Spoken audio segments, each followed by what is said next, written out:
Acheter à plusieurs. Alors, il y a une chose que vous devez absolument savoir avant même de signer l'offre, j'insiste, et que très peu de gens savent, c'est quand on achète à plusieurs, il ne faut pas le faire n'importe comment.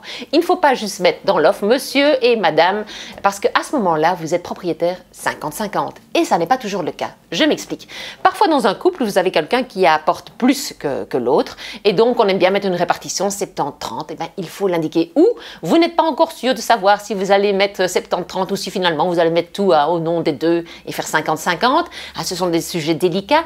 Ce n'est pas l'objectif de le discuter à l'offre. Donc, vous en parlerez pour l'acte. Pour avoir le temps d'en discuter, il suffit d'indiquer dans l'offre que les quotités seront déterminées au plus tard le jour de l'acte authentique. Je vous mets la petite phrase dans la description, comme ça vous pourrez la copier. Dans l'offre et dans le compromis, mais déjà dans l'offre, parce qu'autrement le fisc pourrait dire « Oh, il y a revente !» et bonjour les ennuis.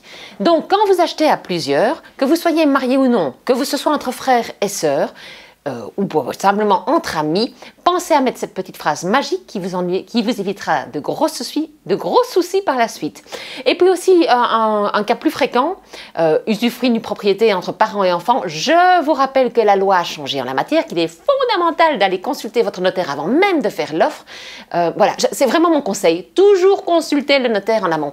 Par contre, je vois rarement dans les offres notariales cette petite phrase magique dont je viens de vous parler. Comme quoi, hein, il y a plus dans deux têtes que dans une. Allez, à bientôt pour d'autres conseils. Actionnez la petite cloche et abonnez-vous.